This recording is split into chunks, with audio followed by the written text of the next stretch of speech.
두 번째 시간에 우리가 이 실존주의, 세속적 실존주의의 이 세 종류 사람들을 한번 살펴봅시다. 우리가 실존주의를 얘기할 때에 실존주의라고 하는 이 말은 이 말에 대한 개념을 우리가 잘 이해해야 된다 그랬죠. 실존주의를 아주 이 단어가 모든 걸 다 포함한다고는 제가 장담은 못하겠어요. 실존주의 하게 되면 여러분들이 딱 머릿속에 그냥 가장 먼저 떠올려야 되는 건 뭐라 그랬죠? 자기 확신. 자기 확신. 실존주의라고 하는 것은 내가 존재한다는 것에 대한 자기 확신이에요. 내가 존재한다는 자기 확신. 그래서 이 실존주의와 관련해서 우리가 첫 번째로 우리가 살펴볼 그 사람이 있죠. 그러니까 먼저 실존주의는 그냥 이렇게 얘기합시다. 예, 이 실존주의의 세 사람을 곧바로 살펴봅시다. 먼저 사르트르를 봅시다. 여러분들 교재에 보게 되면 첫째로 사르트르에 의하면 우주는 합리적으로 볼 때 부조리하다. 그러므로 사람은 자신을 자신답게 만들려고 노력하지 않으면 안 된다는 것이다. 사르트르가 세상을 이렇게 관찰해 봤더니 세상은 부조리하더라는 거예요. 세상은 합리적으로 돌아가지 않는 것처럼 보이죠. 여러분 어떻습니까? 세상이 합리적으로 돌아갑니까? 아니면 비합리적으로 돌아가는 것 같습니까? 사르트르가 전쟁을 보고 그리고 인간의 참혹성을 보면서 구토라는 책을 썼거든요. 그게 이제 세상이 별로 합리적이지 않다라는 것을 그 사르트르가 자각하면서 쓴 책이에요. 근데 여러분 우리가 볼 때의 세상이 합리적으로 갑니까? 비합리적으로 갑니까? 성경적으로 보면요. 성경적으로 보면 합리적으로 가요. 하나님께서 말씀하신 대로 모든 것이 움직여져 가요. 성경의 가르침대로 축복과 저주의 언약에 의해서 모든 것이 하나님의 말씀대로 규칙적이고 정확하게 가죠. 근데 믿음의 눈으로 보지 않고 불신의 눈으로 봤을 때 세상은 절망적이죠. 비합리적으로 보이는 거예요. 그래서 사르트르는 세상이 비합리적이라고 보인다고 생각을 했습니다. 사르트르는 어떤 사람이냐면 사르트르는 실존주의의 교황으로 불릴 정도로 이 실존주의 안에서는 굉장히 알아주는 사람이에요. 사르트르의 관점에서 봤을 때 실존주의는 휴머니즘입니다. 그는 인간을 세계의 중심에 놓으려 했습니다. 그리고 신의 존재는 부정하고 존재의 그 우연성을 강조합니다. 그러나 사르트르는 이 구토라는 소설을 통해 자신의 문학과 사상이 아프리카 기아에 아무런 도움을 주지 못하고 있다는 점에 대해서 좌절을 하죠. 근데 여러분 사르트르에 의하면 사람은 자신을 자신답게 만들려고 노력하지 않으면 안 된다라고 생각했습니다. 그래서 사르트르가 주로 이제 강조했던 것이 의지의 행동이거든요. act of will이 되나요? 의지의 행동에 대해서 이제 주로 관심을 많이 가져요. 그래서 아까 제가 말씀드렸던 것처럼 사르트르에게 있어서 윤리와 도덕은 의미가 없어요. 셰퍼에서 그 기독교와 현대 사상, 여러분 요 책 있잖아요. 기독교와 현대 사상이라고 하는 책, 이 책이 바로 이 책을 요약해 놓은 게 이 책입니다. 그러니까 이 책을 뻥 튀겨 놓으면 이 책이 되는 거예요. 그래서 이 책의 내용이 여기에 다 들어 있어요. 그래서 이 책을 좀 더 자세하게 보고 싶다, 이성에서의 높이 좀 더 자세하게 보고 싶다 하게 되면 기독교와 현대 사상이라고 하는 이 책을 보면 내용이 다 나와 있습니다. 좀 더 자세하게 수록돼 있어요. 근데 거기서 이제 좀 과격한 표현으로 그런 얘기합니다. 길거리 가다가 어떤 할머니를 봤는데 할머니를 비 맞고 있는 할머니를 태울 수도 있고 또는 차로 치어 죽이고 갈 수도 있다. 그런데 사르트르는 그것을 선이다 악이다라고 하는 소위 객관적 근거로 저 사람을 평가하지 말라는 거죠. 그걸 선이다 악이다라고 객관적으로 평가하는 것은 사실 실존주의적 사고가 아니라는 거죠. 단지 그 사람이 어떤 존재인지를 입증하는 것뿐이라는 거예요. 그래서 여러분 사르트르가 가장 그 높이 평가하는 사람이 누군지 아십니까? 쿠바의 혁명가 체 게바라. 그래서 사르트르가 맨 마지막에 어디서 죽냐면 쿠바에서 살다가 죽습니다. 쿠바의 그 체 게바라를 그렇게 높이 평가하면서 체 게바라의 말로 가장 실존주의에서 얘기하는 인간다운 인간이다.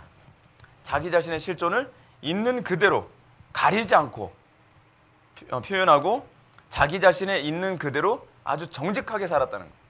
잔인하게 사는 사람이거든요. 체게바라가 얼마나 많은 사람 죽였는지 여러분 아시죠? 그 체게바라가 어떤 단편의 일화가 하나 있습니다. 사람들은 체게바라가 대단한 사람인 줄 알고 있는데 그렇지 않아요. 쿠바 혁명을 하는 가운데에 어떤 아이를 그 죄도 없는 아이를 잡아서 가두고 먹었어요. 근데 체게바라와 같이 혁명했던 사람이 이름이 뭐였죠? 그 사람 이름이? 하여간 있어요.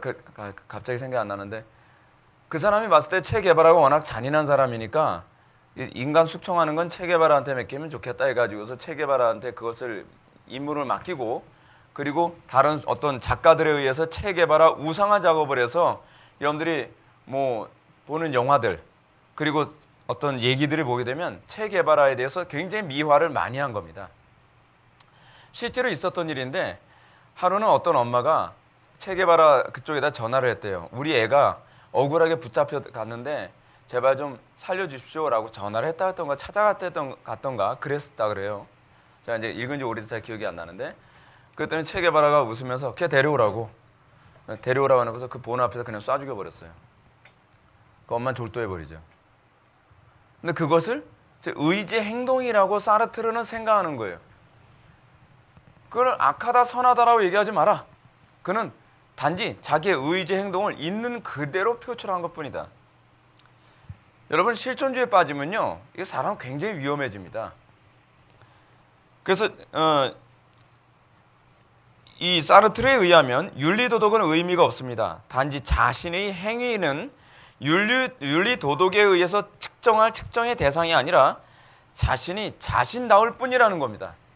자신의 자신다움에서 어떻게 해요? 거기서 절망을 느끼고 자신의 자신다움에서 자신을 대면할 수 있게 된다는 거죠. 신 앞에서의 단독자가 아니라 자신 앞에서 자신을 이렇게 대면하게 된다는 것이죠. 둘째는 이제 야스퍼스를 이제 봅시다. 그래서 사르트르가 한 유명한 말이 하나 있죠. 실존은 본질에 앞선다. 실존은 본질에 앞선다. 이게 무슨 얘기냐면 내 행동이 내 본질을 입증한다는 얘기예요. 네, 그걸 이제 표현하는 겁니다. 야스퍼스 봅시다. 그는 본래 심리학자로서 한계 체험을 말합니다. Final Experience라고 하는데 최종 경험이라고도 이제 번역이 가능하죠. 근데 이 칼 야스퍼스에 의한 이 한계 체험이란 말하자면 어떤 체험이 너무 절실하기 때문에 자신이 존재하고 있다는 확실성과 존재 의의를 파악할 수 있다는 희망을 안겨다 준다라고 얘기합니다.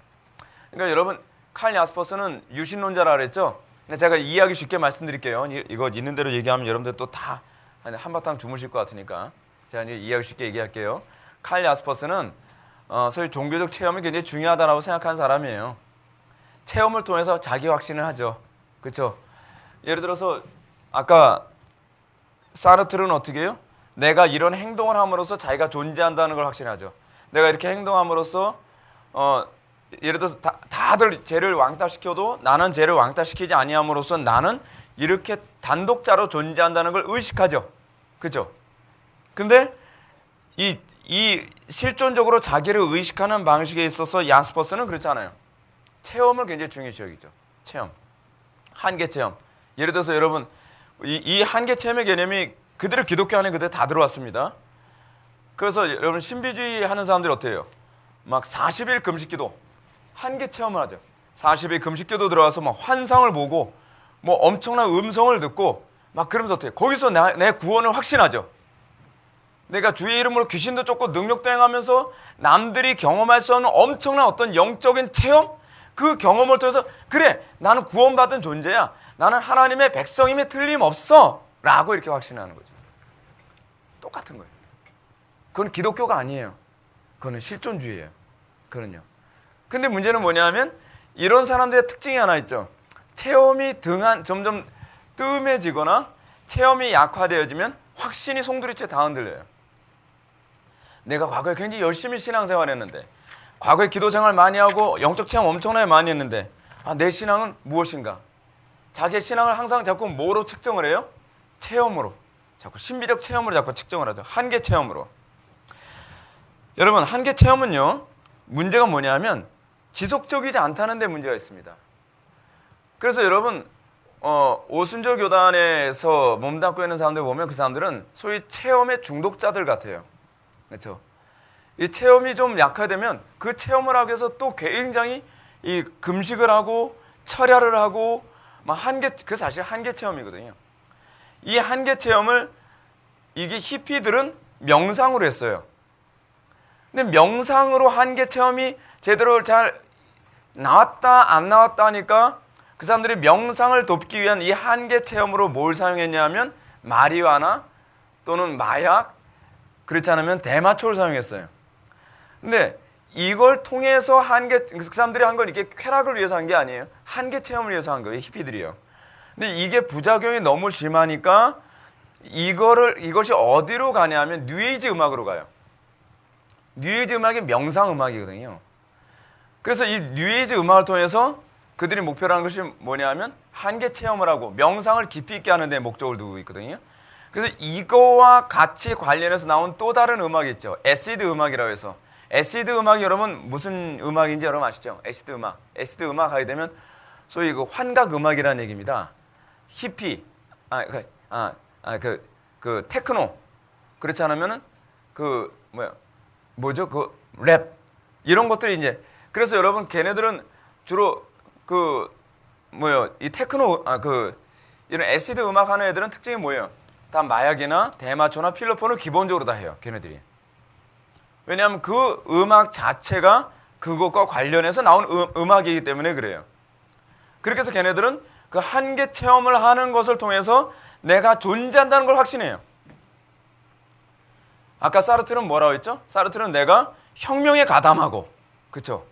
내가 뭔가 몸을 던져가면서 엄청난 어떤 사회적 이슈에 내 몸을 던지면서 내가 존재한다는 걸 내가 확신하게 되거든요. 근데 이 야스퍼스에게 영향을 받은 사람들은 한계 체험을 통해서 자기를 확신해요. 자, 아까 뭐라 했어요? 사르트르는 뭐예요? 의지의 행동. 그렇죠? 야스퍼스는 뭐로요? 한계 체험. 제가 시험 낸다면 이건 꼭 나와요. 그리고 하이데가는 불안. 자, 이 양심적 불안을 통해서 내가 존재한다는 것을 확신해요. 그래서 이 불안이라는 개념과 관련해서 키에르케고르는 무엇을 얘기했냐면 아담과 하와가 에덴 동산에서 쫓겨나서 그들이 느꼈던 불안이라고 하는 개념으로 설명을 해요. 그러니까 불안을 못 느낀다라고 하는 건 자기의 존재를 입증할 수 없는 게 돼버리는 거죠. 제가 언젠가 여러분한테 그런 말씀 드렸잖아요. 제가 중학교 때 고민했던 게 나는 과연 존재하는가? 라고 하는 것에 대해서 제가 굉장히 고민을 많이 했었다 그러잖아요. 근데 이게 바로 실존주의. 저는 제가 태어날 때서부터 실존주의자로 태어나는 게 분명해요. 그래서 저는 중학교 때 내 존재에 대해서 의심이 됐어요. 여러분들 이게 실존주의예요. 내가 존재한다는 것을 뭐로 입증하는가? 제가 만약에 사르트르에게 영향을 받았으면 전 뭐 하고 있을까요? 내가 존재한다는 걸 입증하기 위해서 끊임없이 혁명을 하고, 그리고 그 돌을 던지고 죽창을 휘두르고 때로는 감옥에도 가고, 그러면서 뭔가 이 엄청난 의지의 행동을 통해서 역시 난 존재해. 내가 얼마나 많은 사람을 죽였고 내가 죽창을 휘둘러서 눈을 멀게 했고 경찰에 눈을 멀게 했고 그건 중요한 문제가 아니야. 중요한 건 역시 나는 존재하고 있다는 거야 라고 하는 걸, 소위 이게 일종의 영적인 질병이죠. 자기가 존재한다는 것을 감각할 수 없는 거예요. 자기가 존재한다는 걸 감각할 수 없으니까 어떻게 해요? 감각하기 위해서 끊임없이 어떤 행동을 취해야 되는 거예요. 굉장히 심각한 거죠. 근데 제가 만약에 야스퍼스에게 영향을 받았으면 제가 어떻게 됐을까요? 한계 체험을 하려고 했겠죠. 번지 점프를 하든지, 그렇죠? 그렇지 않으면 제가 그래서 제가 옛날에 했던 게 그거잖아요. 저 명상, 그 자선해가지고 단전호흡 해가면서 기 모으고, 그리고 막 굉장히 그거에 대한 몰입하고 그랬어요. 막 위에서 막 그 기를 모아서 막 쏘고 막 그러면서 이 기가 뭐예요? 막 온몸에서 막 돌고 그 손바닥에 딱 막 되더라고요. 축지법도 할 수 있지 않을까? 뭐 그런 고민도 하고 누가 가르쳐주는 사람 없나? 그래서 산에 올라와서 좌선에서 이렇게 막 하면 누가 그러더라고요. 이렇게 태양이 움직이는 모습과 같이 몸이 싹 움직인대요. 좌선 단전호흡 하면 산에 올라와서 그거 한번 하고 올까? 막 그런. 왜냐하면 그걸 통해서 내가 존재하는 걸 입증해야 되는 거예요. 입증해야 되는 거예요. 그것이 이제 제가 기독교 신앙생활하면서는 어떤 면에서는 제가 신비주의 체험을 하는 것을 굉장히, 그래서 제가 한계 체험을 위해서 제가 9시간을 기도하면 어떤 체험이 올까? 막 그런 거. 그래서 막 9시간을, 제가 원래는 10시간이 목표였는데 10시간은 못 하겠더라고요. 체력이 달려가지고. 그런 종교적 한계 체험. 근데 하이데거는 어떻게 해요? 소위 불안. 그렇죠? 불안은 막연한 두려움을 얘기하는 것이 아니라 내 자신이 내 양심에 대한 어떤 뭔가 자각하고 있을 때 내 양심이 불안해하잖아요. 그것을 통해서 내가 존재한다는 것을 자각하는 거죠. 이것이 이제 실존주의입니다. 근데 여기서 실존주의에서 항상 관심이 뭐예요? 자기 확신. 이 사람들은요, 객관적으로 옳으냐 그르냐는 누구 말에도 귀 기울이질 않아요. 중요한 건 내가 체험을 했다는 거예요. 성경에 그런 게 있어 없어 중요한 게 아니에요. 중요한 건 내가 그걸 체험했다니까. 근데 이게 아주 사람 잡는 거예요. 칼 바르트한테 영향을 받으면 어떤 현상이 나타나죠? 성경을 잘못 해석했냐 잘 해석했냐는 중요한 문제 아니에요. 중요한 건 나는 은혜를 받았다니까. 여러분, 신앙생활에서 이게 굉장히 위험합니다. 그래서 오늘날 많은 젊은이들 사이에서 이런 얘기가 자꾸 나오죠. 네가 믿는 하나님 나한테 강요하지 마. 나는 하나님을 이렇게 만났어. 네 신앙을 절대시하지 마. 그리고 네 신앙을 나한테 강요하지 마. 이렇게 믿을 수도 있고 저렇게 믿을 수도 있는 거지. 그렇게 되는 거예요. 그러니까 오늘날 한국교회 안에서 점점 어떤 문제가 발생하냐면 정통신학이라고 하는 카테고리를 제시하면서 거기에 얽어매지 마라. 중요한 건 각자 사람마다 살아가는 가운데 체험이 다를 수 있다는 거예요. 다 뭐예요? 다 실존주의예요. 중요한 건 객관적인 진리가 아니에요. 내가 그것을 은혜를 받았다는 거예요. 그러니까 문제는 뭐냐면 제가 아무리 설교를 잘했어도 여러분들이 설교 딱 듣고서 은혜 받았다고 하는데 그 은혜 받은 게 다른 식으로 은혜 받을 수 있다는 거예요. 중요한 건 여러분들이 은혜를 받고 여러분들이 느꼈느냐가 아니에요. 그것이 바르게 느꼈느냐가 관심이죠. 그죠? 실존주의자들은 내가 바르게 은혜를 받았느냐에 관한 점검은 없어요. 객관화시키질 않아요. 이게 실존주의의 문제예요. 오늘날 기독교는 객관화가 없어지죠. 그러니까 예를 들어서 여러분 그렇잖아요. 제가 구원의 확신이라고 하는 이 교리를 가르치면서 계속 여러분들을 제가 스트레스 받게 만드는 게 뭐냐면 객관화라는 거거든요. 여러분들의 구원의 확신을. 그렇잖아요. 근데 우리는 객관화하려 하는 걸 되게 싫어해요. 아니, 내가 구원의 확신이 있으면 되는 거 아니에요. 자꾸 이렇게 얘기하죠. 확신만 있게 되면 되는 거 아니에요. 확신을 달라고 얘기하는 거예요. 아니요. 그 문제가 아니에요. 우리의 확신은 객관성에서 나와요. 이해가 되십니까? 여러분, 우리의 확신은 뭐로 나오죠? 열매에서 나오는 거죠. 이건 주관적인 열매가 아니죠. 객관적인 열매죠. 성경이 가르치는 그 열매, 그 객관적인 열매, 이 열매는 공동체 안에서 공유하고 서로가 객관화되어지는 열매예요. 근데 우리는 내가 확신하고 있기 때문에 누가 뭐래도 나는 구원을 받았다라고 생각하는 거예요. 그게 바로 실존주의예요. 여러분, 교회 안에 얼마나 실존주의가 깊이 있게 들어온지 아시겠죠? 자기 확신. 그래서 종교적 실존주의로 넘어야 되면 키에르케고르, 칼 야스퍼스, 바르트의 노선이죠. 그렇죠? 왜냐하면 키에르케고르도 신학자고 칼 야스퍼스는 유신론자고 바르트는 목회자잖아요. 그러다 보니까 이게 사실은 그래서 칸트 때서부터 시작해서 신학과 철학에 막 섞여서 계속 내려와요. 교회 안에 철학과 신학이 다 섞여 있어요. 제가 지금 이 작업을 하는 이유가 뭐냐면 우리의 신앙생활에 들어온 철학적 요소를 말끔히 제거할 수 있는 한 제거하자는 거죠. 여러분들이 신학이라고 생각하고 여러분들이 신앙이라고 생각하는 그 많은 것들이 상당수가 사실은 철학일 가능성이 많다는 겁니다. 그래서 종교적 실존주의를 보게 되면 한번 읽어보겠습니다. 세속적 실존주의에서 나타난 것과 동일한 일반적인 양상이 칼 바르트의 사상과 그의 사상의 연장인 신신학에도 나타난다. 그에 의하면 상하층의 합리적 교차점은 없다. 그렇죠? 상하층의 교차점 없죠. 어떻게 해요? 예를 들어서 상층부에 하층부 예를 들어서 교리가 있다고 칩시다. 위에 체험이 있어요.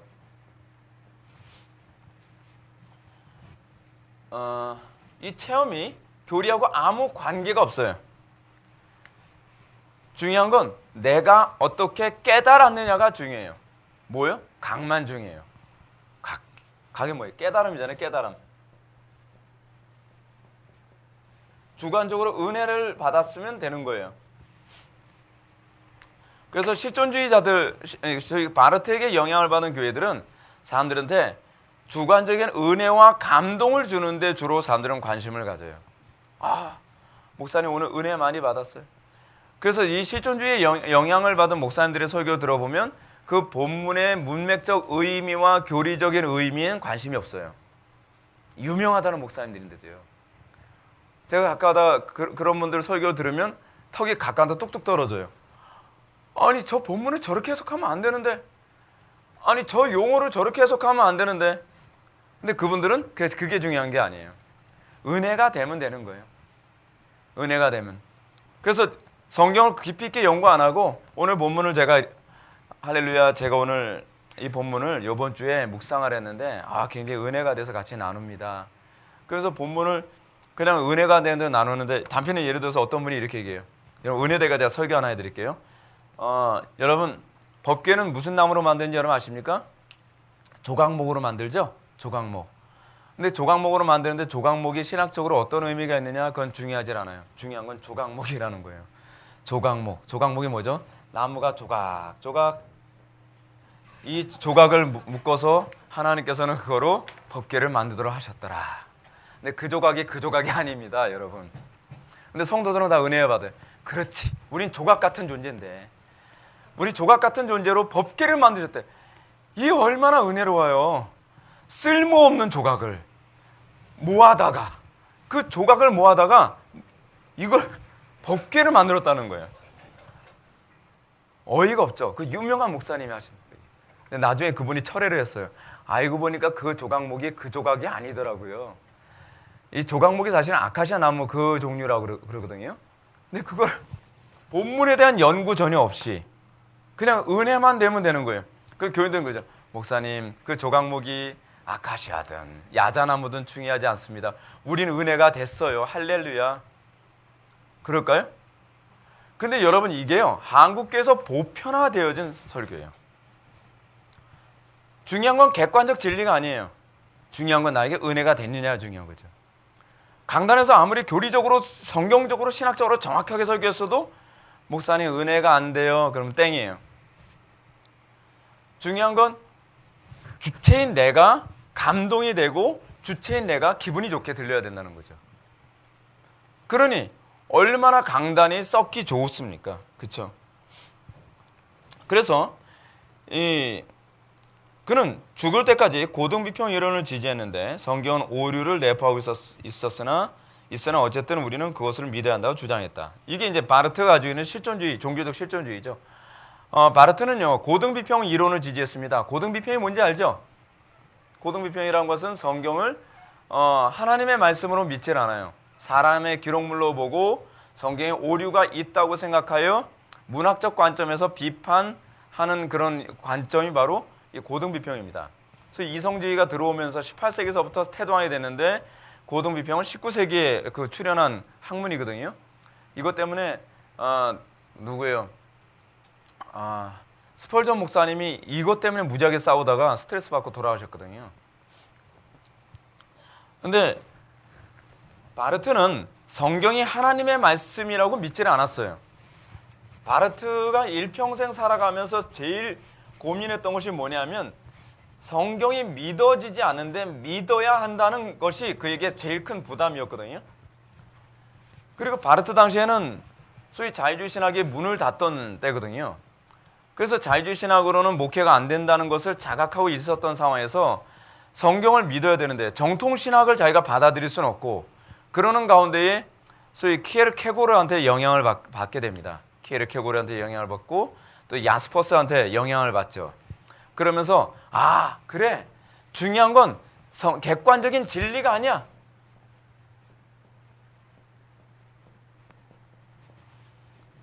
우리는 객관적 진리에서 보죠. 진리는 객관적일 필요가 없어. 키에르케고르나 야스퍼스를 보니까 진리는 주관적이야 라고 생각을 하기 시작하는 거예요. 성경이 이게 하나님의 말씀이냐는 중요하지 않아요. 성경이 예수님이 진짜 부활하셨느냐 부활하지 않으셨느냐 그걸 믿는 건 중요하지 않아요.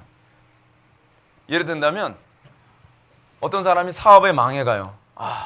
내 사업이 이러다 망하는가 하다가 성경을 보는데 예수님이 부활하셨다는 거예요. 그렇지, 내 사업도 부활할 수 있어. 그걸 이렇게 받아들이면 진리가 되는 거예요. 바르트에게 있어서의 부활이란 그런 개념이에요. 바르트에 있어서. 바르트는요, 예수님이 부활하셨느냐 부활하지 않으셨느냐 별로 중요하지 않아요. 바르트는요.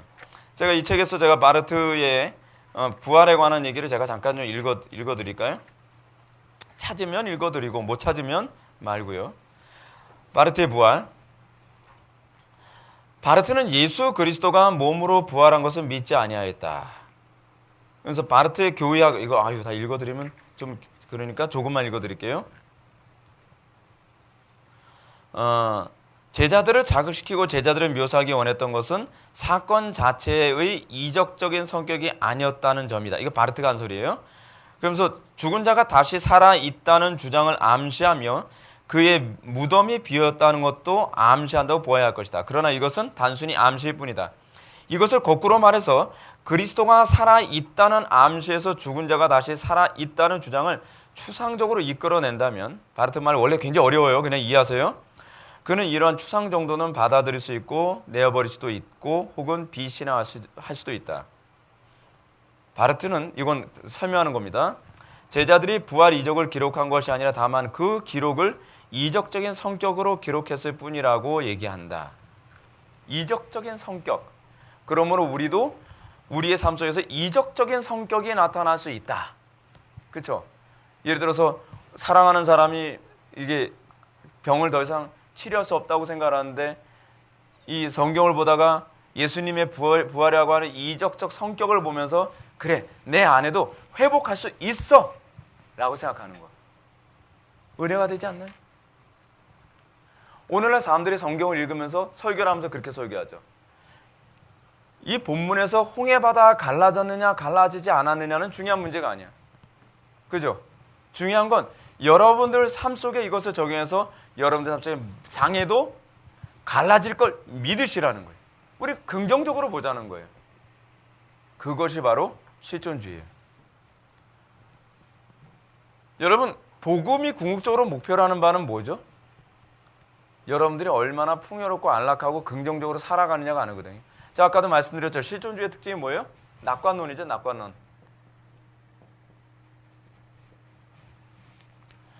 끊임없이 낙관적으로 성경을 해석해서 잘 될 거야, 잘 될 거야. 그래서 실존주의에서 어디로 가버리죠? 나중에요? 공산주의로 가죠. 공산주의도 공통점이 뭐예요? 낙관론. 미래에 대한 낙관론. 끊임없이 계속 사회가 파괴되어지고 있고 수많은 사람들이 죽어나가고 있고 사회가 점점 어두워져가도 결국은 잘 될 거야. 결국은 잘 될 거야. 거기에 어떤 객관적인 근거는 전혀 없어요. 그래서 신정통주의 신학, 발트 신학을 얘기합니다. 신정통주의 신학에서 인간이 도약하지 않을 수 없는데 인간은 전인으로서 합리적인 것의 영역에서는 하나님을 찾기 위해 할 수 있는 일이기 때문이다. 정통주의 신학에서 말하는 인간은 성경에 가르치는 타락한 인간보다 더 못하다. 종교개혁자들은 성경은 인간이 자신을 구원하기 위해, 자, 이 얘기를 합시다. 바르트에게 있어서 바르트도 항상 어떤 관점이죠? 정반합이라고 하는 관점으로 모든 걸 바라보죠. 자, 이제 바르트의 관점으로 성경을 보는 방법을 제가 가르쳐 드릴게요. 이게 오늘날 한국에서 큐티하는 방법입니다. 첫 번째 정은 뭐죠? 나의 삶 속의 위기. 여러분 이런 마음으로 성경을 보지 않나요? 그렇죠? 아, 나 요즘 그 어떤 시험을 앞두고 있는데 시험 잘 칠 수 있을까? 내가 지금 친구하고 갈등하고 있는데 이거 어떻게 하지? 사업이 잘 안 되는데 어떻게 하지? 위기, 절망이 있죠. 그렇죠? 그 반이 있어요. 성경이 역사적으로 맞냐 틀냐 중요하지 않아요. 성경이 뭐라고 얘기하고 있다는 거예요. 근데 그것이 그 본문에서 나오고 네 시작은 미약하으나 네 나중 심히 창대하리라.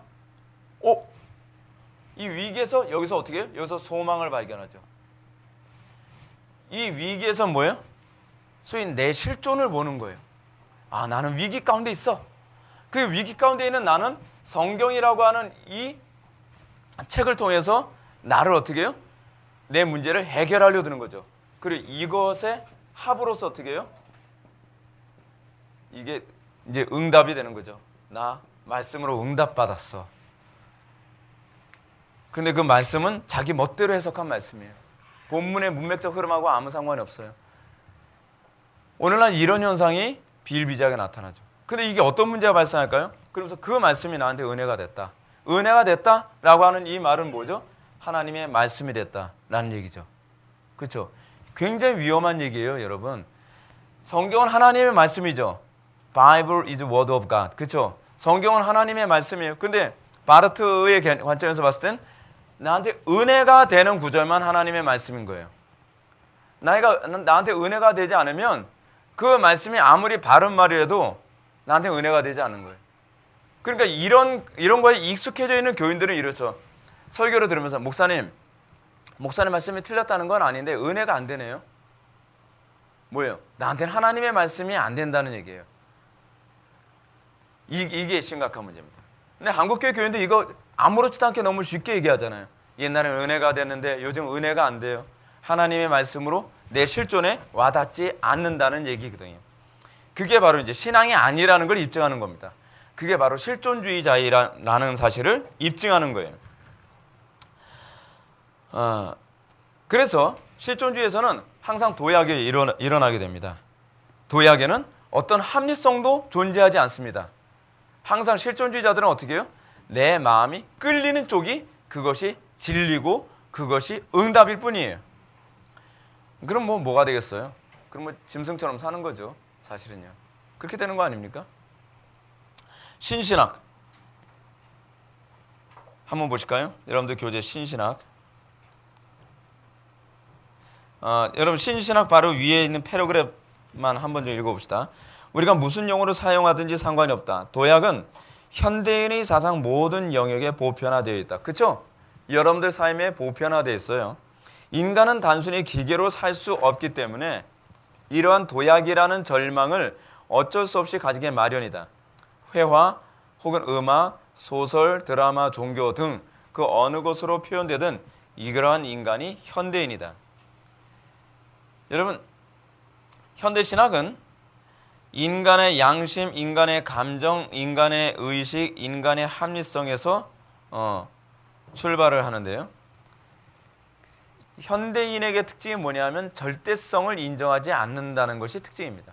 그러니까 현대인 하게 되면은 요즘 사람을 얘기하는 개념이 아니에요. 이거 신학적인 표현이고 철학적인 표현이에요. 현대인이다라고 했을 땐 상대주의를 절대화하는 사람들입니다. 절대 진리를 인정하지 않아요. 요즘 사람들 그게 많죠. 근데 교회 안에도 현대인이 많죠. 그 현대자동차 타고 다니는 사람 현대인 아닙니다. 현대인이란 저 사람은 그렇게 받아들일 수 있고 나는 그렇게 받아들일 수 있는 거지, 너도 옳고 나도 옳을 수 있는 거지 어떻게 너만 옳다고 얘기해? 그러죠. 소위 현대주의적 사고방식을 가지고 있는 사람들이 그 사고방식 때문에 기독교에 대해서 반감이 많죠. 아니 왜 너희들은 그토록 독선적이야? 왜 니네들만 옳다 그래? 근데 이것이 바로 현대인이에요. 근데 교회 안에 그런 사람 되게 많이 있죠. 오늘날 교회 안에서 그렇게 가르치는 경우도 굉장히 많이 있죠. 어떤 목사님 그런다 그러지 않습니까? 여러분 우리 기독교만 옳다고 하면 안 됩니다. 다른 종교도 우리가 용인해주고 좀 포용해줄 수 있어야 돼요. 그게 바로 현대인이에요. 그 사람은 죄송한 얘기인데 복음을 모르는 사람이에요. 목사님이 돼서는 안 될 사람이에요. 신신학 봅시다. 신신학은 과거의 강경한 합리주의적 자유주의 신학에서 생겨난 신정통주의에 대한 발트주의를 얘기합니다. 칼발트 신학, 그 네오 오도독스라고 얘기합니다. 신정통주의는 정의된 단어를 분계선 아래 둔다. 그래서 여러분 밑에 보면 합리적으로 정의된 단어가 나오고 상층부에는 비합리적 내포된 단어가 나옵니다. 신신학자는 정의되지 않는 단어를 분계선 위에 둔다. 이 도약신학은 매사를 정의되지 않는다는 말로 다룬다. 여러분 이 말이 무슨 얘기인지 또 봅시다. 이거 여러분들 요즘 신앙생활에서 흔히 나타나는 부분이기 때문에 굉장히 중요합니다. 요즘 요즘 교인들 안에서는요 단어에 대한 정의를 싫어합니다. 제가 용어 정리 책을 자꾸 쓰려고 하는 이유가 바로 거기 있어요. 사람들에게 있어서 하나님이라는 의미는 다양한 의미로 사용됩니다. 성경적으로 규정된 의미 그거 사용하지 않아요. 여기 정의되지 않은 단어라는 분 있죠. 여러분 이 정의 철학이라는 것이 있습니다. 정의 철학. definition 뭐라고 얘기해야 되죠? theology. theology라고 하면 안 됩니다. 그 신학이죠. philosophy가 되죠. 그렇죠? definition philosophy라고 하는 개념이 있는데 definition philosophy라는 개념이 이제 여기 이제 나오는 개념입니다. 그래서 이 도약 신학은 매사에 정의되지 않은 말로 다룹니다. 한번 틸리가 한 말 한번 볼까요? 예를 들어서 하나님은 뒤에 계시는 하나님. 하나님은 뒤에 계시는 하나님. 여러분 이 말 이해가 됩니까? 이 말 이해하기 힘든 이유가 뭐냐면 이 하나님에 대해서 정의가 되어 있지 않기 때문에 그렇습니다. 근데 여러분 요즘에 나오는 글들, 철학 글들이 어려운 이유가 뭐냐면 이 말의 정의가 불분명해요. 그런 것들이 굉장히 많아요. 불분명하면 우리는 그 문장이나 철학을 선명하게 이해할 수가 없습니다. 그래서 두 번째 하나님은 전혀 정의되지 않은 말이다. 과학과 역사 분야에서 정의된 단어들은 분계선 이하에 그리고 위에는 내포적 단어들만 둔다. 이 내포적 단어들의 가치는 그들이 정의되지 않았다는 사실이 있다. 각자가 하나님에 대해서 다르게 정의합니다. 그리고 각자가 십자가를 다르게 정의합니다. 각자가 신앙이라고 하는 것을 다르게 정의합니다. 각자가 사랑이라는 말을 다르게 정의합니다. 여러분 정의가 만들어지는 방식이 뭐라 했죠? 뭐가 먼저 시작이 돼야 정의가 만들어지죠? 개념이 만들어지려면 어떻게 해서 개념이 만들어지죠? 개념이 만들어지려면 먼저 뭐가 있어야 되죠? 첫 번째로 개념이 만들어지려면 경험. 개념. 저도 또 지나고 나니까 좀 기억이 가물가물하네요. 개념이라고 하는 것은 사물과 구분되어지는 하나의 정의죠. 그렇죠? 사물 다른 것과 구분되어지는 것. 그래서 이 개념이 나오게 되면 그 개념과 개념이 묶여지면서 뭐가 나오죠? 정의가 나오죠. 그렇죠? 예를 들어서 하나님은 사랑이시다 하게 되면 우리는 이것이 참인지 거짓인지를 알아야 되죠. 정의는 항상 참과 거짓을 규정하는 기준이 돼요. 그래서 하나님은 사랑이시다라고 했을 때 이것이 참이 되려면 하나님이라는 이 단어에 대한 개념 그리고 사랑이라는 단어에 대한 개념이 성경적이어야만 이것이 참이죠. 하나님은 사랑이시다라고 하는 이 명제에 대해서 분명한 개념을 염두에 두지 않고 정의를 내리고 그래서 교회 안에서 하나님이 사랑이시니까 우리 동성애자들 다 포용해야 되잖아. 하나님은 사랑이시니까 교회 안에서 뭐 이러이러한 것도 다 용납해줘야 되잖아. 다 어떻죠? 이슬람 포용해줘야 되잖아. 맞나요? 참이에요, 거짓이에요? 왜 거짓이죠? 여러분들 그 참이다 거짓이다 말할 수 있는 근거가 어디 있어요? 단어에 대한 개념 때문에 그렇죠. 근데 단어에 대한 개념이 잘못되면 참이다 거짓이다 라고 말할 수가 없어요. 소위 definition philosophy라고 하는 그 개념, 이 정의가 불분명해지면 그 다음에는 참과 거짓은 존재하지 않아요. 중요한 건 뭐예요? 다 옳은 거예요. 다 옳은 거예요. 그래서 사람들이 제일 싫어하는 것이 뭐냐면 개념이죠. 단어에 대한 개념을 정확하게 이해를 하는 것. 단어에 대한 개념이 정확하게 이해되어지면 그 다음서부터는 참과 거짓이 구분이 돼요.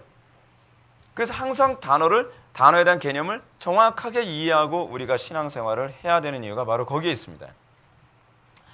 그래서 여러분들 신정통주의에서 얘기하는 거 두 번째 패러그래프, 신정통주의는 세속적 실존주의보다는 유리한 점을 가지고 있는 것으로 생각된다. 왜냐하면 신정통주의는 인류의 기억 속에 뿌리 박혀있는 강한 내포적 단어들, 즉 부활 또는 십자가니 그리스도니 예수니 하는 등등의 말을 사용하기 때문이다. 그런데 이러한 단어는 대화의 미궁에 빠져들게 하는데 안성맞춤이다.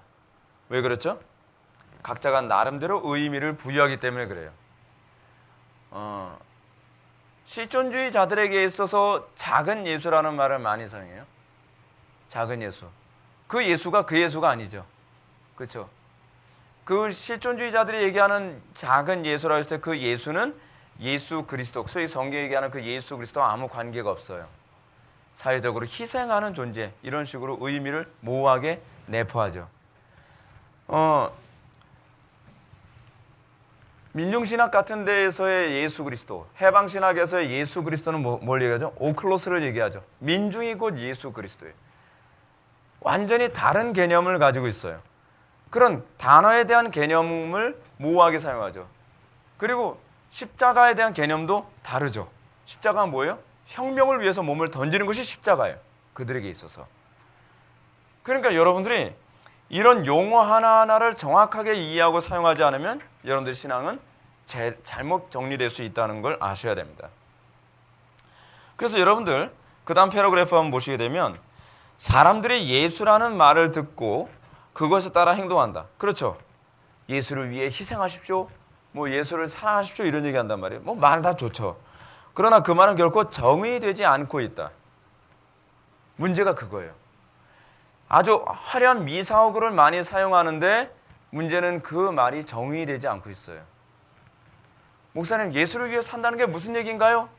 여러분들의 고민이 그거 아닌가요? 예수를 위해서 산다는 것이 무슨 얘기인가요? 정의되지 않으면 예수를 위해서 산다는 건 혁명에 헌신하는 거로도 이해될 수 있죠.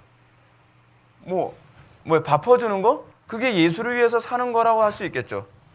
그렇죠? 나름대로 여러분들 수많은 사람들이 다 예수를 위해서 산다고 하는 거예요.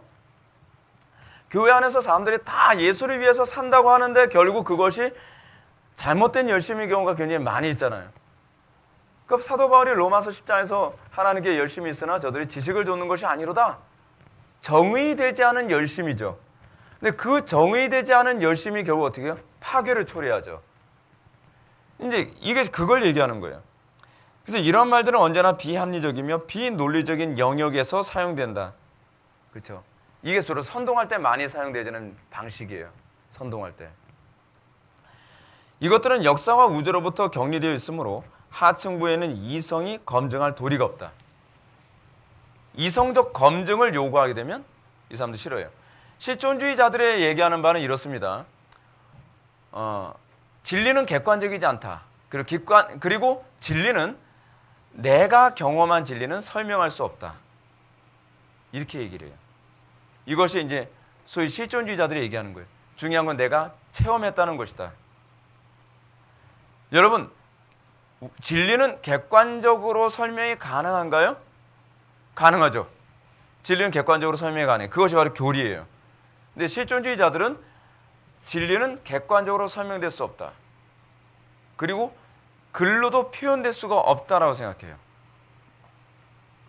그래서 다음 세대로 전수가 안 된다고 생각하는 거죠. 이게 실존주의, 여러분 제가 말씀드리면 좀 모호하죠? 모호해요. 그게 바로 실존주의예요.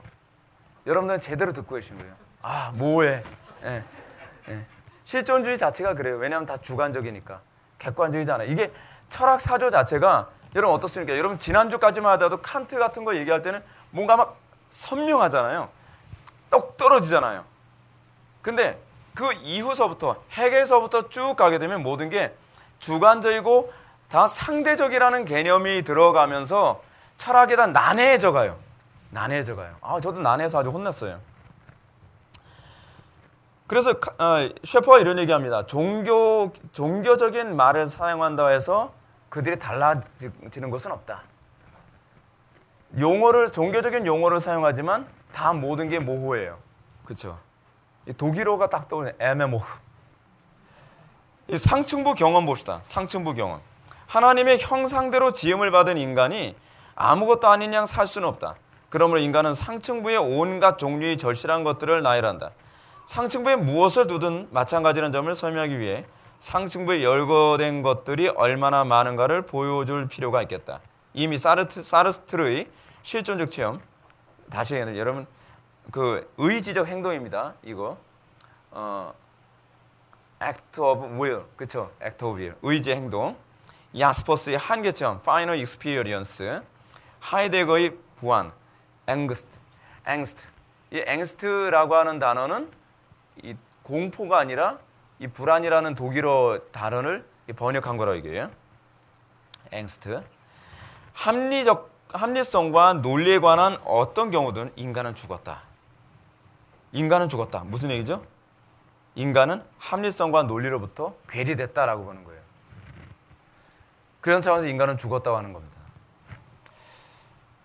그 알더스 헉슬리하고 줄리안 헉슬리라고 하는 두 사람만 제가 빨리 설명을 하고 제가 끝내야 될 것 같아요. 시간이 거의 다 돼서. 알더스 헉슬리, 이 사람은 뭐예요? 제일 체험이라고 하는 건데, 제가 소위 상층부 체험. 상층부 체험은 합리적 설명이 불가능하다고 보는 거예요. 그죠? 그래서 여러분 어떻게 해요? 꼭 은사주의자들이 이런 얘기를 하죠. 그 체험을 안 해봐서 그래. 체험을 안 해봐서 그래. 합리적이고 객관적인 설명이 불가능하다고 생각하는 거예요. 근데 그것이 자기가 실존주의자라는 것을 입증하고 있다는 걸 잘 몰라요. 체험을 안 해봐서 그래. 그게 아니죠. 그 체험, 정상적인 체험은 입증이 가능해요. 그래서 성경의 가르침의 특징이에요. 성경적으로 입증이 되거든요. 객관적으로.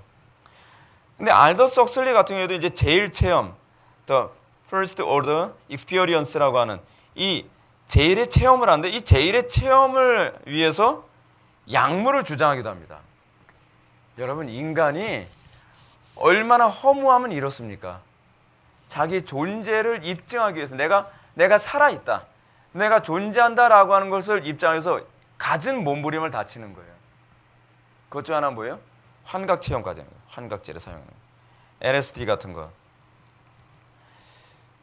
이게 다시 허무주의에서 나온 거예요. 하나님과 관계가 괴리되면서 나타나는 허무주의. 그래서 여러분, 이 은사주의자들에게서 주로 많이 나타나는 것이 굉장히 공허합니다. 그 사람들은 체험이 있을 때는 뭔가 자기가 살아있는 것 같은데, 체험이 뭔가 사라지면은 공허해서 견디지 못해요. 이게 실존주의자들이기 때문에 그렇거든요.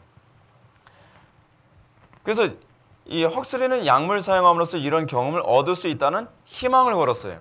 야스퍼스는 이것이 인간의 체험의 노력으로 되지 않는다고 얘기하니까 아니다, 약물을 사용하면 될 수도 있다라고 생각하는 데까지 도달합니다. 그래서 여러분 세 번째 패러그래프, 상층부 경험의 세 번째 패러그래프 보시게 되면, 오늘날 사람들이 약물을 취하는 근본적인 원인은 도피나 반항에 있는 것이 아니라 절망에 있다라고 해요. 절망. 여러분, 이 시대 사람들이 얼마나 절망 가운데 있는지 알죠? 이 시대 사람들이 절망 가운데 있어서 별하별 괴기한 짓을 다 선택합니다. 그리고 이제 이 제일 체험과 관련해서 이 헉슬리가 뭐 형제 관계인지 어떤지 저는 모르겠어요. 뒷조사를 안 해봐서. 근데 줄리안 헉슬리라고 하는 사람 봅시다. 그 다음 패러그래프 보면 일단 상층부의 이분법을 수긍한다면 상층부에 무엇을 두든 하등의 차이가 없다는 사실에 대한 또 하나의 예가 낙관주의적 진화론적 인본주의다. 이 좌익적 철학의 공통점이 뭐냐면 낙관론으로 가고 있습니다. 낙관론이 가져다주는 위험성이 뭐죠? 자기 점검 안 한다는 거죠. 그리고 문제점을 찾질 않습니다. 제가 인간의 타락한 본성 중에 전형적인 특징을 낙관론이라고 제가 여러분들한테 말씀드리거든요. 소위 낙관론에 빠진 사람들은 자기 신앙을 점검을 하지 않아요. 그렇죠? 그래도 뭐 천국은 가겠지. 내가 그래도 뭐 교회 생활을 내가 1, 2년 한 것도 아니고 우리 집이 뭐 4대째 예수 믿고 기도 생활 이렇게 하고 헌금 봉사 이렇게 많이 하고 그러는데 뭐 천국은 가겠지. 내가 안 믿는 건 아니잖아. 내가 과연 믿는 것인가 믿지 않는 것인가에 대해서 점검을 안 하죠. 그래서 그냥 덮어놓고 믿는 거예요.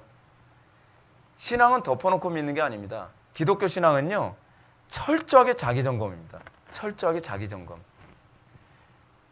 여러분들이 느슨함이 나오게 되는 이유는 사실 다 낙관론에 근거합니다. 인간은요, 극단적인 두 가지가 있습니다. 지나친 비관론 또는 지나친 낙관론이거든요. 근데 기독교 신앙은 묘한 게 뭐냐면 지나친 비관론에서 낙관론으로 가요. 그렇죠? 하나님과의 관계 안에서 나의 절망을 보면서 그리스도 안에서 소망을 얻죠. 그렇죠? 그 믿음 안에서 우리가 소망을 얻고 거기서 우리가 낙관하게 돼요. 그런데 이 낙관주의의 공통점이 뭐냐면 여러분 기독교 낙관과 소위 철학적 낙관의 차이가 뭔지 아세요?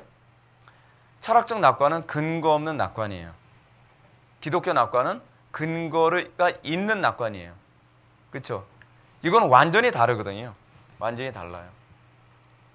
어떤 사람이 자기 미래에 관해서 얘기하면서 여러분 이런 거 있잖아요. 배짱을 가지고 있는 사람 중에 두 종류의 배짱을 가진 사람이 있습니다. 하나는 뭐냐면 계산 없이 배짱 있는 사람이 있어요. 그런 사람은 어떻게 해요? 큰일 날 짓 하는 거죠. 그렇죠? 근데 어떤 사람은 배짱을 부리는데 계산이 있어서 배짱을 부리는 사람이 있어요. 예를 들어서 뭐 제갈공명 같은 사람. 그렇죠? 여러분 근데 제갈공명 같은 사람이나 이순신 장군 같은 사람이 낙관적으로 그 문제를 해결할 때는 그 이전에 절망적일 정도로 철저하게 점검하는 것이 전제된 상태예요. 그러니까 제갈공명이 전쟁을 할 때 모든 최악의 사태를 계산에 다 넣죠. 최악의 사태를 계산에 다 넣을 때는 이미 그 속엔 낙관론이에요. 그렇지 않은 비관론이에요. 비관론적 관점에서 보는 거거든요. 이쪽으로 와서 이쪽을 내가 지킨다고 했을 때 저쪽으로 공격해 올 수도 있기 때문에 이쪽도 막아야 되고 이것도 계산해 놓고 이것도 계산해 놓고 이순신 장군이 그랬다고 하지 않습니까? 전쟁 때 벌어질 수 있는 모든 최악의 사태를 비관적으로 다 보는 거예요. 그걸 계산해 놓죠. 그리고 나서 철저하게 모든 것을 점검을 한 상태에서 전쟁을 할 때 어떻게 해요? 낙관적으로 가죠. 이길 것이다. 이게 사실 기독교 낙관이에요.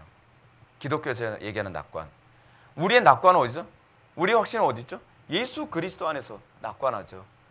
그래서 우리는 소망을 버리지 않죠. 근데 문제는 세속적 이 낙관주의자들의 특징은 뭐냐면 근거가 없어요. 잘 될 거야. 뭐 천국에 가겠지 뭐. 근거 있나요? 에이.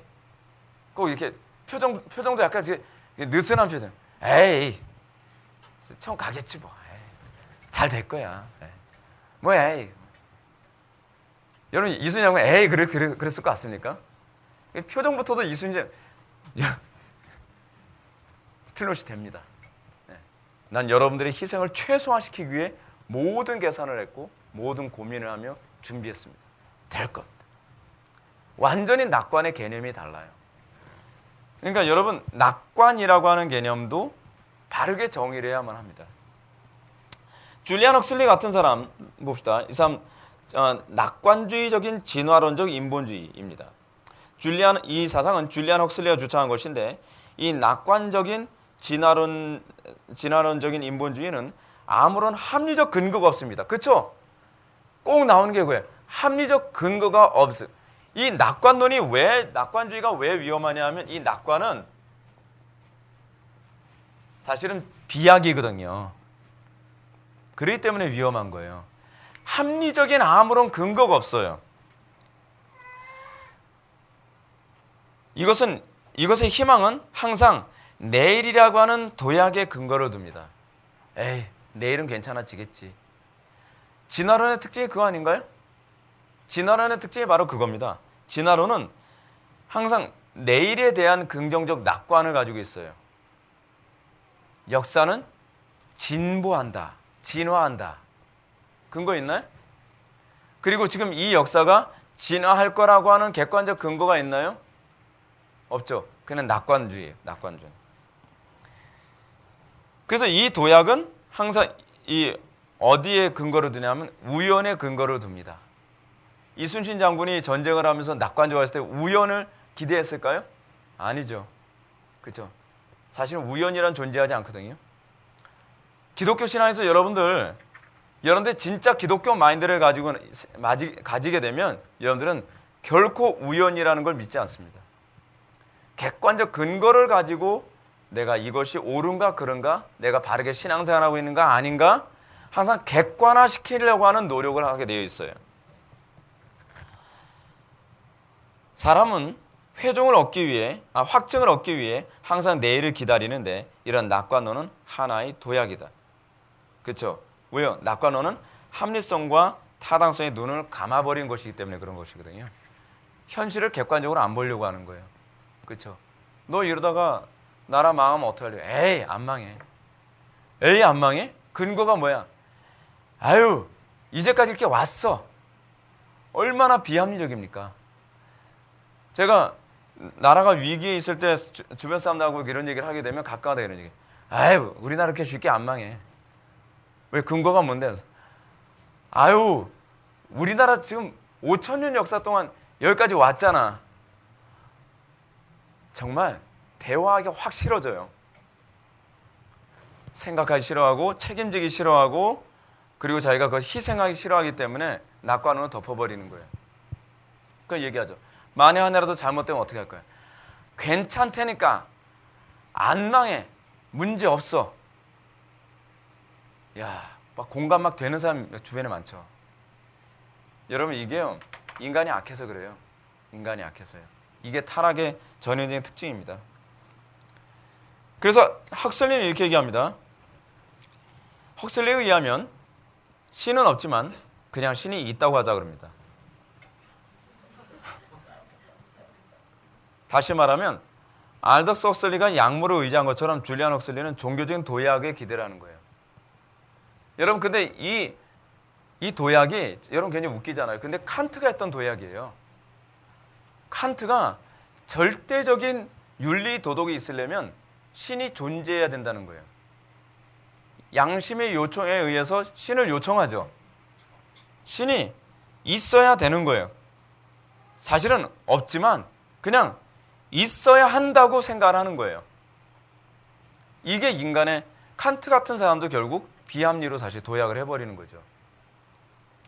이런 이분법과 도약을 받아들이는 한 비교적인 용어 대신에 종교적인 언어를 사용해도 아무런 차이가 없죠. 비종교적인 용어 대신에 종교적인 용어를 사용해도 아무런 차이가 없습니다. 왜요? 결국 다 도약이거든요. 오히려요, 여러분 도약을 하는 데서 종교적인 언어가 훨씬 쉽습니다. 그렇죠? 종교적인 언어. 믿으면 돼. 믿으면 돼. 근거 있어? 믿으면 다 된다니까. 예수님이 그러셨잖아. 믿음대로 될지어다. 여러분, 예수님이 믿음대로 될지어다라고 하는 이 말이요, 도약이라고 생각하면 곤란합니다. 많은 사람들이 도약으로 이 믿음을 사용하거든요. 어느 날 내 힘으로 안 되니까 그냥 주여 믿습니다. 믿으면 되겠지. 근데 이게 도약이라는 걸 몰라요. 이게 긍정의 힘을 의미하기도 하거든요. 믿음이라고 하는 개념은 저 사람이 나와 그리스도와 연합됐다는 걸 의미하는 거예요. 믿음의 근거는 그리스도시고 성령님이시거든요. 의지가 아니에요. 근데 우리는 내가 어떤 도약을 하려고 할 경우에 믿습니다 넘어가는 거예요. 그렇죠? 여러분들이 신앙생활에서 내가 신앙생활을 정확하게 하고 있는지를 많이 점검하셔야 돼요. 왜냐하면 이것이 여러분들 철학으로 가고 있기 때문에 그렇습니다. 그래서 여러분 BBC의 제3방송 나오는 거 있죠? 요거 다음 패러그래프로 넘어갑시다.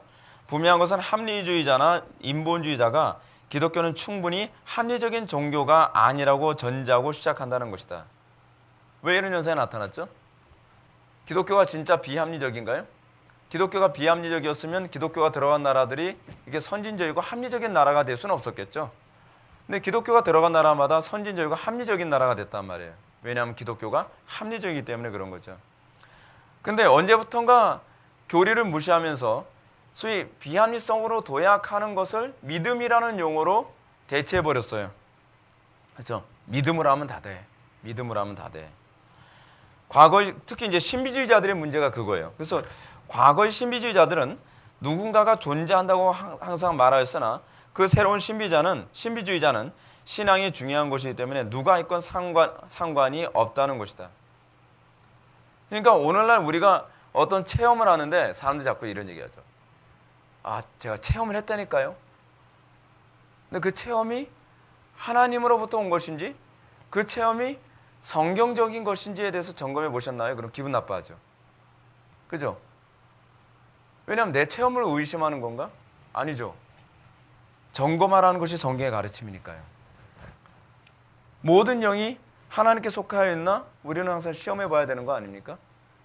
근데 우리는 이런 체험에 관해서 규정된 신관을 중요시 여기지 않으니까 체험만을 중요시 여기는 거죠. 그렇죠? 중요한 건 내가 체험을 했다는 거니까요. 여러분 이걸 체험주의라고도 얘기하지만 이것이 또한 실존주의이기도 합니다. 중요한 건 체험했다는 것이 아니에요. 그 체험이 성경에 부합하느냐에 관한 문제죠. 그 체험이 하나님을 기쁘시게 해드리는 것이냐가 중요한 문제죠.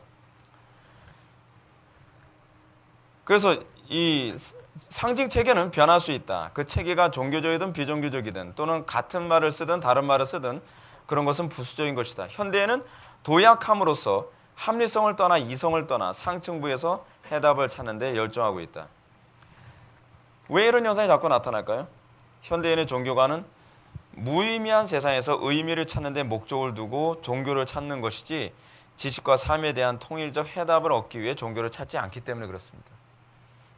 여러분 어때요? 여러분들 신앙생활하면서 여러분 신앙생활 도대체 왜 하고 있습니까? 여러분들 인생 살아가면서 의미를 찾기 위해서 여러분 종교생활합니까? 아니면 지식과 삶의 통일성, 하나님의 말씀대로 내가 사라지고 그리고 내가 하나님과 교제하는 그 하나님 자체에 목적을 두고 신앙생활하고 있습니까? 우리는요, 내가 생각한 대로 사라지기 시작하면 그 다음서부터는 더 이상 하나님을 생각하지 않습니다. 더 이상 하나님께 우리가 매달리질 않죠. 우리는 어느 정도 이 세상이 무의미한 세상이라는 걸 어느 정도 압니다. 허무하다는 걸 점점 감각하기 시작합니다. 그러면서 종교에 매달리기 시작하거든요. 근데 종교에 매달리는 이유가 그 참된 실존의 주체이신 하나님을 만나는 데 관심을 갖지 않고 하나님을 영화롭게 하는 데 관심을 갖지 않고 주로 어디에 관심을 갖죠? 내 무의미성을 해소하면 그것을 더 이상 하나님과 관계를 맺는 데 신경을 쓰질 않아요. 체험을 해서 내가 기분이 막 좋아서 방방 뜨면 더 이상 이것이 옳으냐 그르냐는 관심을 갖지 않아요. 내가 얼마나 많은 지식을 알게 되냐 그러면 이것에서 더 이상 이 지식이 내가 하나님과 관계를 맺는 데 제대로 사용되고 있느냐에 대해서 더 이상 생각하지 않아요. 중요한 건 여러분 지식이 아니라니까요. 중요한 건 체험이 아니에요. 중요한 건 내가 진정으로 하나님과 회복된 관계 안에 있느냐에 관한 문제거든요. 근데 우리는 그것에 관심을 갖지 않죠. 이게 타락했다는 얘기예요. 이것이 아직 거듭나지 않은 인간의 모습이죠. 하나님을 영화롭게 하고 즐거워하지 않죠. 결국 종교의 목적이 뭐예요? 내 만족인 거예요. 내 만족. 옳고 그런 건 중요하지 않아.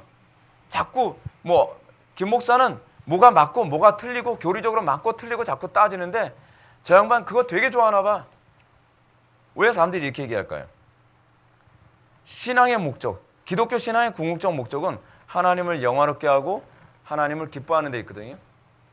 하나님을 영화롭게 하지 않아도 내가 만족하면 되는 거예요. 특정 어느 교회에 다니는 분이 그 교회는 교리적으로 굉장히 문제가 많고 신학적으로 굉장히 잘못됐는데 몰라서 그래요. 그 목사님이 인격적으로 얼마나 훌륭하신데요. 아니 인격을 지금 문제시하는 게 아니에요. 그분 인격 훌륭하다는 거 인정을 해요. 근데 문제는 그 인격과 관계없이 그 가르침이 하나님과 아무 관계가 없다는 거거든요. 여러분 실존주의자들이 얼마나 인격적인 사람들이 많은지 아십니까? 얼마나 도덕적인 사람들 많은지 아세요? 바르트도 굉장히 인격적으로 괜찮은 사람이고 매력적인 사람이었다 그래요. 좋다 이거예요. 근데 문제는 뭐냐면 그 사람의 가르침이 하나님과 우리를 멀게 만들고 있다면 재고해야 되고 점검해야 될 문제 아닌가요? 근데 문제는 이거죠.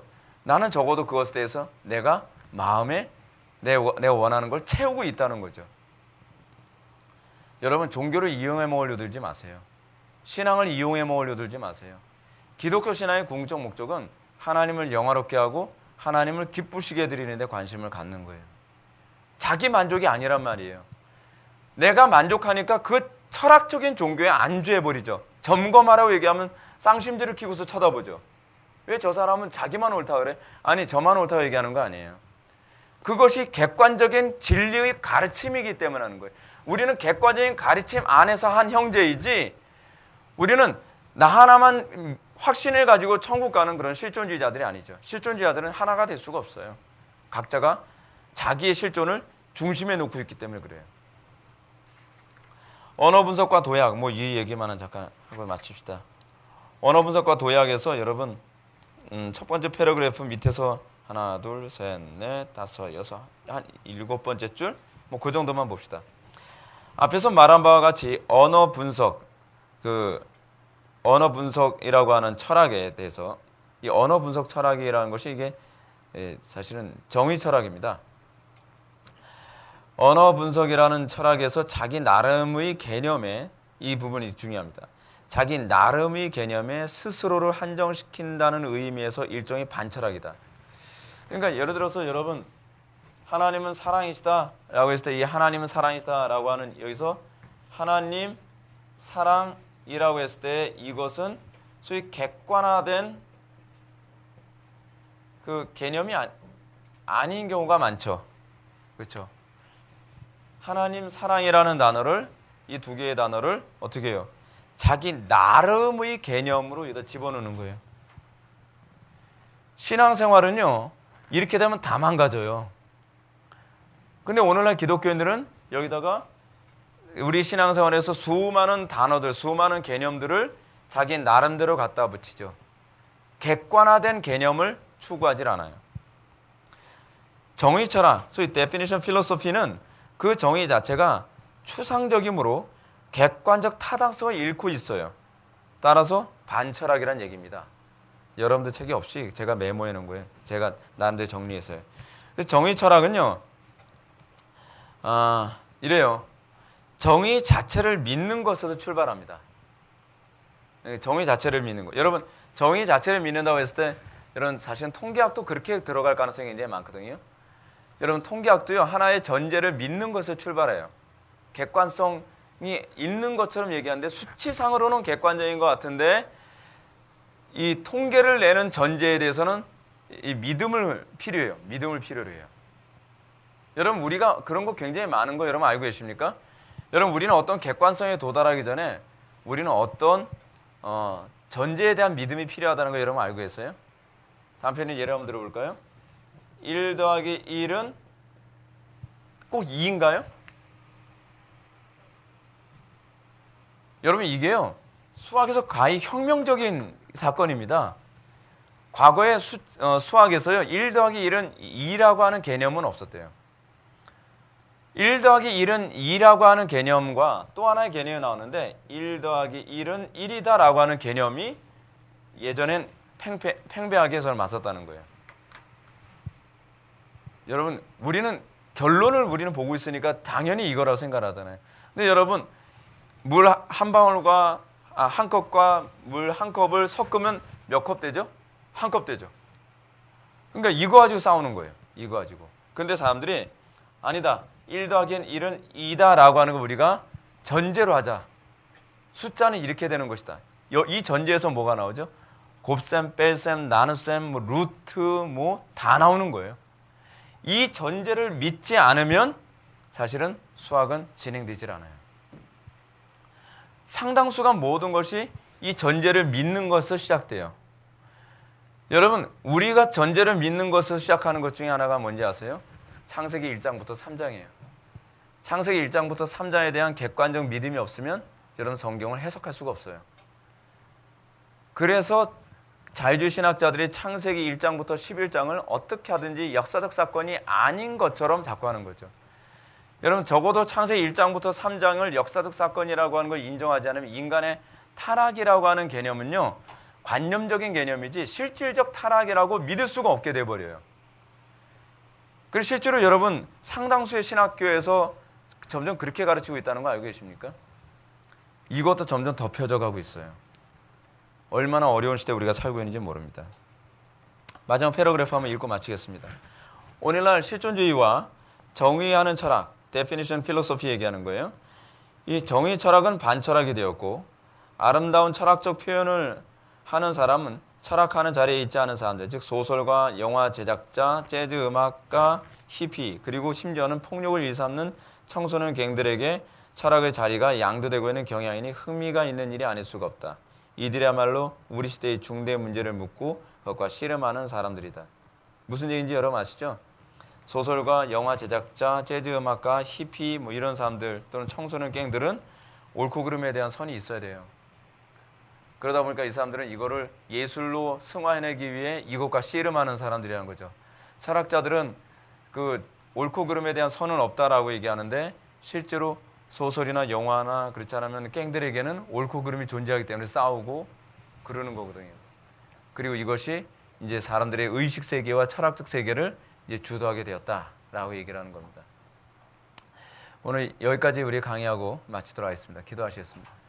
사랑이 많으신 하나님, 우리가 실존주의에 대해서 오늘 이 시간 살펴봤습니다. 교회 안에 구석구석 침투해 있는 사고방식이고 우리의 삶 가운데에 들어온 사고방식인 줄 압니다. 우리는 본성적으로 낙관적이고 우리는 본성적으로 자기중심적이어서 객관적인 것을 싫어하고 그리고 자기 확신에 빠져 사는 것을 너무나 즐거워합니다. 우리가 이 타락한 본성으로부터 자유롭게 하여 주시고 우리가 주님 오시는 그날까지 우리가 신중함과 그리고 철저한 태도로 날마다 자기를 점검하고 그 철저한 점검 가운데 우리가 확신하고 우리가 소위 안식할 수 있는 영적 낙관주의자로 살아가도록 은혜 베풀어 주옵소서. 예수님의 거룩하신 이름으로 기도하옵나이다. 아멘.